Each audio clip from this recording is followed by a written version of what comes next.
Welcome to the Baseface Network.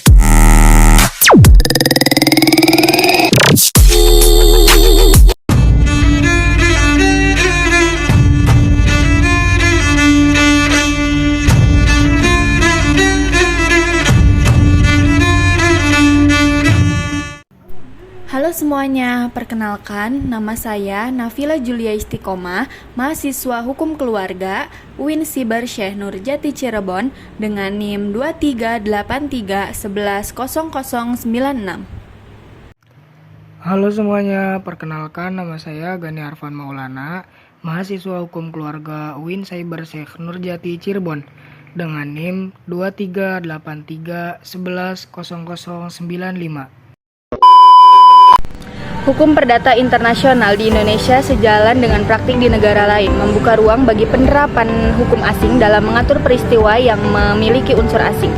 Prinsip choice of law rules atau conflict of law rules menjadi pedoman bagi pengadilan dan otoritas terkait dalam menentukan hukum mana yang berlaku atas suatu perkara perdata dengan unsur asing. Dalam konteks bisnis, terutama dalam kontrak dagang antara pengusaha Indonesia dengan pihak asing, seringkali timbul perjanjian mengenai pilihan hukum atau choice of law dan pilihan forum atau choice of forum sebagai upaya preventif untuk mengantisipasi sengketa di masa mendatang. Klausula-klausula semacam ini menjadi penting untuk menyelesaikan jika timbul sengketa di antara mereka yang berhubungan dengan kontrak terkait. Nah, maka dari itu, kami akan membahas bagaimana sih cara pemakaian hukum asing di Indonesia dan bagaimana juga pelaksanaan putusan pengadilan asing di Indonesia. Kita juga akan membahas bagaimana sih pengakuan pada putusan kepailitan pengadilan asing dan pengakuan putusan arbitrase asing di Indonesia. Apa sih hukum asing itu? Hukum asing itu merujuk pada hukum yang berlaku di negara lain dan sering digunakan dalam konteks hukum perdata internasional. Dalam praktiknya, hukum asing dapat diterapkan untuk mengatur sengketa yang melibatkan hukum asing. Hukum asing merupakan sistem hukum yang berlaku di negara lain. Dalam konteks hukum perdata internasional, hukum asing sering digunakan untuk menyelesaikan sengketa yang melibatkan unsur-unsur asing. Salah satu penerapan hukum asing yang umum adalah dalam perjanjian jual beli internasional. Perjanjian ini seringkali memuat pilihan hukum yang menentukan hukum mana yang akan berlaku untuk mengatur hubungan hukum antara pihak. Misalnya, dalam klaulus seperti perjanjian ini diatur oleh negara tempat barang dikirimnya, jadi hukum yang berlaku akan bergantung pada negara tujuan pengiriman. Jika barang dikirim ke Amerika Serikat, maka hukum Amerika Serikat yang akan mengatur perjanjian tersebut.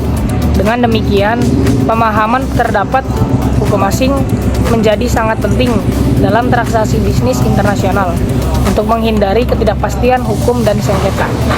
Nah, disinilah pentingnya pemakaian hukum asing yang sesuai dengan choice of rules, yaitu memberikan keadilan bagi para pihak yang perkara perdatanya diatur dengan menggunakan hukum negara yang memiliki titik taut paling dekat dengan mereka atau objek perkaranya.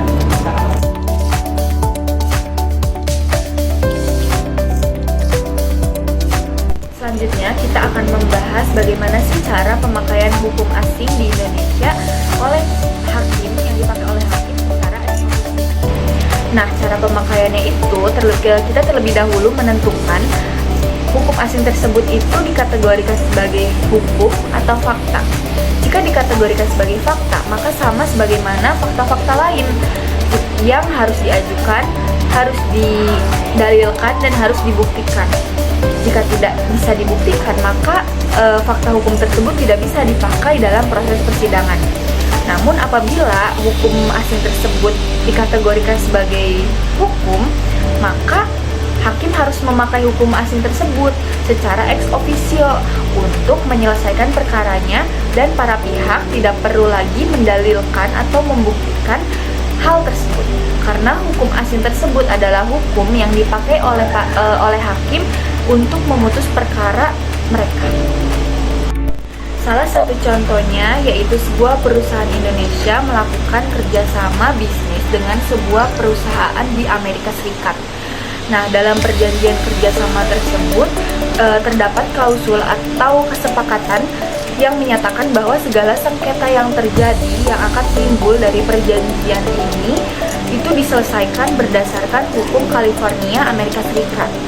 Nah, karena hukum negara bagian California ini telah dikategorikan sebagai hukum, maka hakim akan memutus perkara ini wajib menerapkan hukum tersebut secara ex officio. Artinya, hakim tidak perlu lagi menunggu pihak-pihak untuk mendalilkan atau membuktikan isi hukum negara bagian California. Hakim ini berkewajiban untuk mencari tahu sendiri dan memahami isi tersebut secara mandiri.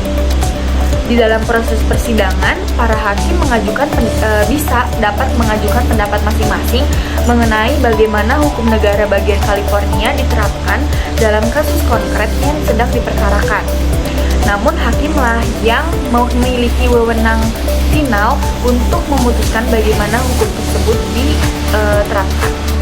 Contoh selanjutnya itu ada sebuah perusahaan Indonesia yang melakukan ekspor barang ke perusahaan Jepang. Nah, di dalam perjanjian jual belinya itu terdapat klausul atau kesepakatan yang menyatakan bahwa kualitas barang harus memenuhi standar yang ditetapkan di dalam suatu undang-undang Jepang.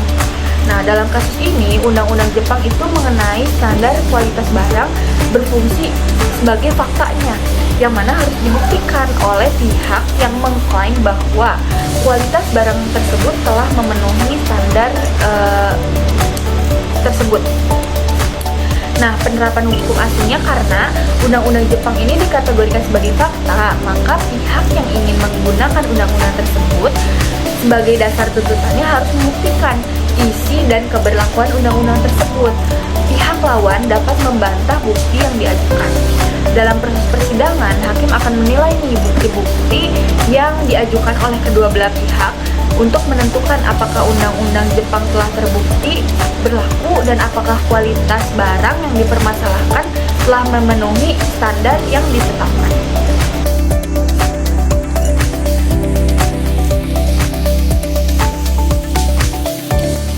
Menurut rumusan pasal 1 ayat 1 Undang-Undang Nomor 37 Tahun 2004 tentang kepailitan dan penundaan kewajiban pembayaran hutang. Kepailitan adalah sita umum atas semua kekayaan debitor pailit yang pengurusan dan pemberesannya dilakukan oleh kurator di bawah pengawasan hakim pengawas, sebagaimana diatur dalam undang-undang ini. PKPU ahli waris itu tidak dikenal di dalam Undang-Undang Kepailitan dan PKPU. Yang ada adalah kepailitan harta peninggalan. Dan satu permohonan kepailitan itu dapat dikabulkan apabila memang terdapat fakta atau keadaan yang dapat dibuktikan secara sederhana. Berdasarkan definisi tersebut di atas, dapat ditarik kesimpulan bahwa kepailitan dan insolvensi memiliki hubungan yang erat, dan bagi kebanyakan orang yang tampaknya memiliki arti yang sama. Hal mendasar yang membedakan keduanya adalah bahwa insolvensi merupakan suatu keadaan keuangan dari subjek hukum perdata, sedangkan kepailitan merupakan suatu keadaan hukum dari subjek hukum perdata tersebut. Pada dasarnya, proses kepailitan sendiri dimaksudkan agar berlangsung dengan cepat dan tidak bertele-tele. Akan tetapi, dalam hal kepailitan lintas batas negara, dengan adanya asas kedaulatan negara yang erat kaitannya dengan asas teritorialitas tersebut, proses kepailitan menjadi panjang dan tidak sederhana. Putusan pailit pengadilan asing tidak begitu saja dapat diterapkan di suatu negara. Putusan tersebut bisa saja hanya membutuhkan penetapan pengadilan setempat yang akan mengeksekusi ataupun malah harus dilakukan relitigasi, di mana putusan yang telah ada hanya sebagai dasarnya. Dalam model law ini, perwakilan dari proses pengadilan kepailitan asing dapat mengajukan permohonan pada pengadilan di negara lain untuk mengakui proses dan putusan pengadilan pailit di mana ia ditunjuk. Perwakilan asing dapat mengajukan permohonan ke pengadilan untuk mendapatkan pengakuan atas proses luar negeri, di mana perwakilan asing tersebut ditunjuk. Permohonan pengakuan terhadap proses dan putusan pilot asing ini harus memenuhi syarat-syarat yang memberikan kepastian dan kejelasan atas proses hukum asing yang berlangsung. Persyaratan ini menjadi bahan pertimbangan hakim yang menerima permohonan untuk kemudian menerima atau menolak sebuah permohonan pengakuan putusan pilot pengadilan asing. Secara bahasa, arbitrase berasal dari bahasa Latin yang berarti kekuasaan untuk menyelesaikan sesuatu perkara berdasarkan kebijaksanaan. Arbitrase merupakan penyerahan sengketa secara sukarela kepada pihak ketiga yang netral, yaitu individu atau arbitrase sementara. Dari pengertian tersebut dapat diartikan bahwa arbitrase adalah perjanjian perdata yang dibuat berdasarkan kesepakatan para pihak untuk menyelesaikan sengketa mereka yang diputuskan oleh pihak ketiga yang disebut arbiter, yang ditunjuk secara bersama-sama oleh para pihak yang bersengketa dan para pihak menyatakan akan menaati putusan yang diambil oleh arbiter. Penyelesaian sengketa melalui lembaga arbitrase harus terlebih didahului dengan kesepakatan para pihak secara tertulis untuk melakukan penyelesaian menggunakan lembaga arbitrase. Para pihak menyepakati dan mengikat diri untuk menyelesaikan perselisihan yang akan terjadi oleh arbitrase sebelum terjadi perselisihan yang nyata, dengan menambahkan klausul pada perjanjian pokok. Namun, apabila para pihak belum memasukkannya pada klausul perjanjian pokok, para pihak dapat melakukan kesepakatan apabila sengketa telah terjadi dengan menggunakan akta kompromis yang ditandatangani kedua belah pihak dan disaksikan oleh notaris. Penyelesaian sengketa dengan menggunakan lembaga arbitrase akan menghasilkan putusan arbitrase. Menurut Undang-Undang Nomor 30 Tahun 1999, arbiter atau majelis arbitrase untuk segera menjatuhkan putusan arbitrase selambat-lambatnya 30 hari terhitung sejak selesainya pemeriksaan sengketa oleh arbiter. Jika di dalam putusan yang dijatuhkan tersebut terdapat kesalahan administratif, para pihak dalam waktu 14 hari terhitung sejak putusan dijatuhkan diberikan hak untuk meminta dilakukan koreksi atas putusan tersebut. Putusan arbitrase merupakan putusan pada tingkat akhir atau final dan langsung mengikat para pihak. Putusan arbitrase dapat dilaksanakan setelah putusan tersebut didaftarkan arbiter atau kuasanya ke panitera pengadilan negeri. Setelah didaftarkan, ketua pengadilan negeri diberi waktu 30 hari untuk memberikan perintah pelaksanaan putusan arbitrase. Lembaga alternatif penyelesaian sengketa dibagi menjadi beberapa jenis. Di antaranya ialah yang pertama, konsultasi. Konsultasi merupakan suatu tindakan yang bersifat personal antara suatu pihak tertentu yang disebut dengan klien dengan pihak lain yang merupakan pihak konsultan yang memberikan pendapatnya pada klien tersebut untuk memenuhi keperluan dan kebutuhan kliennya tersebut.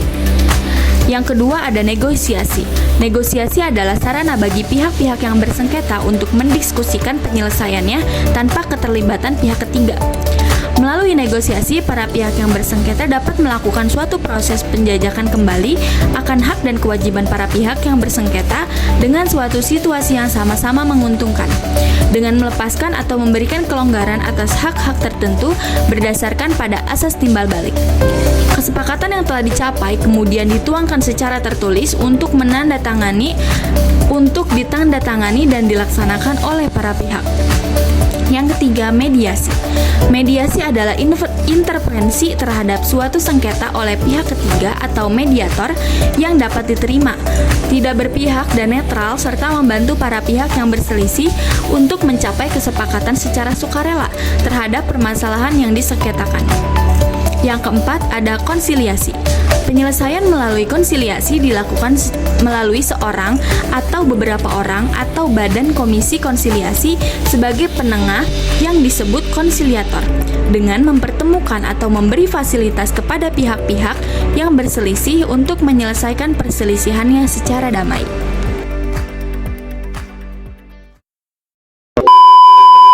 Hukum asing merupakan sistem yang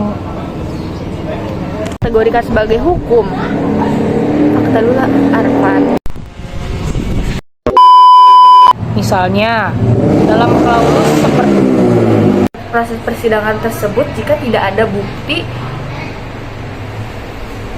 fakta tersebut.